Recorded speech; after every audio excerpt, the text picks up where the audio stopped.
This is Janice Lopez from the International Organization for Migration, and welcome to the Migration Health Research Podcast. The current issue of the Migration Health Research Bulletin number 29 features publications focusing on migration health concerns affecting migrants and mobile populations, including access to healthcare services, mental health, and infectious diseases such as tuberculosis, HIV, and COVID-19. For our audio podcast episode, we discuss with Dr. Nevin Wilson, former Senior Regional Project Coordinator for the Middle East Response in IOM Jordan, the prevalence of current tobacco smoking among patients with TB and people living with HIV in Jordan, and the assessment of the sociodemographic characteristics associated with the study population. Let's listen to Dr. Nevin.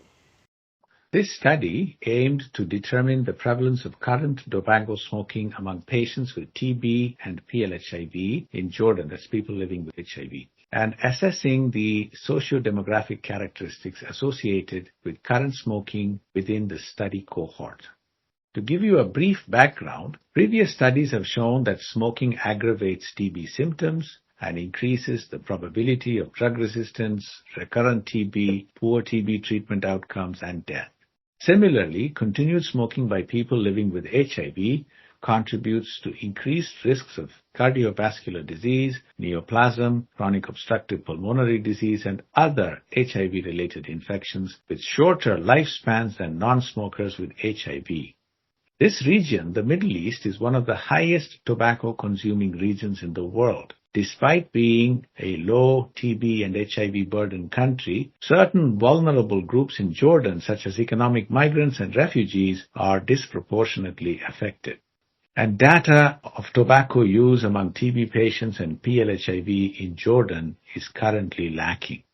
The principal author of this paper, Ms. Ayaka Teshima, she interned with me in 2022 with the objective of learning and implementing operational research using program-generated data.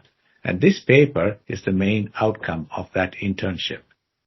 Can you kindly tell us who are the primary intended users of this article? This paper is addressed to healthcare professionals and program managers in the National TB/HIV program, particularly in Jordan, and policymakers in the Ministry of Health in Jordan.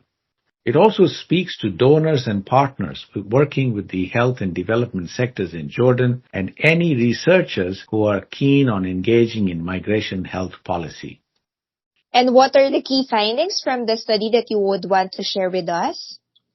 Our study showed that nearly half of tuberculosis patients and about 70% of people living with HIV were current smokers.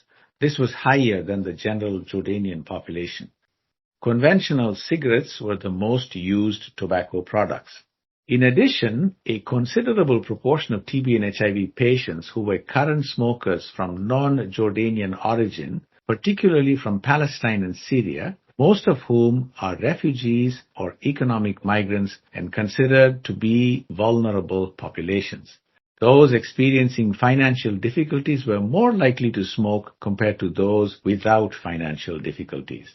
Although we observed predictors such as gender and socioeconomic status associated with current smoking, the underlying reasons for high prevalence of smoking among the population remain unexplained, and further research is needed to investigate smoking among TB and HIV patients who are at high risk for tobacco-related disease burden.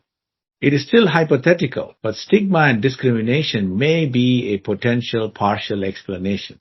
For instance, a knowledge, attitude, and practice survey that we used to obtain this data indicated that patients with TB and people living with HIV face high levels of stigma and discrimination after the diagnosis of their disease. Patients with TB and PLHIV might be compelled to smoke excessively or take up smoking to overcome the social, economic, and mental stress induced by the diagnosis of these diseases. Further research will help in understanding the causes of high levels of current tobacco use and support the design of context-specific interventions to address current tobacco smoking. And based from these findings, Dr. Nevin, what are the implications of the findings that you have shared for policy or program? First, there is strong evidence linking smoking by TB and HIV patients to poor treatment outcomes, including death.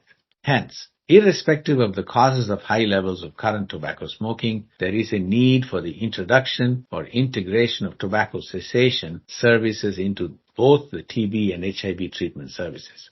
In Jordan, currently tobacco cessation services that include the provision of nicotine replacement therapy are implemented mostly as a part of cancer care, and a similar approach needs to be adopted while introducing it as part of TB and HIV treatment services. Second, while including tobacco cessation services as part of TB and HIV treatment services, care must be taken to ensure that the services are tailored to the sociodemographic characteristics such as gender and nationality of the patients. For example, although males were more likely than females to be current tobacco smokers, about 21% of the female patients with TB and a third of the female people living with HIV were current smokers, and this is not a small number. Similarly, significant proportion of the patients with TB and people living with HIV who belong to a nationality other than Jordan are also current tobacco smokers, and therefore care must be taken to customize the cessation services to suit persons of other nationalities.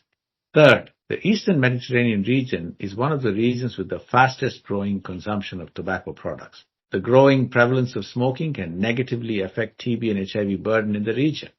This can hamper the achievement of TB and HIV elimination efforts in the country and in the broader region.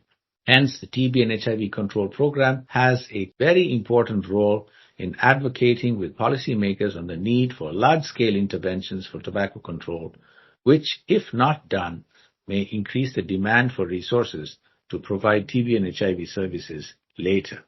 Finally, there is a need for establishing mechanisms for tracking the trends in tobacco cessation among patients with TB and people living with HIV, and to assess the effectiveness of these measures being undertaken to reduce the tobacco smoking burden in these persons.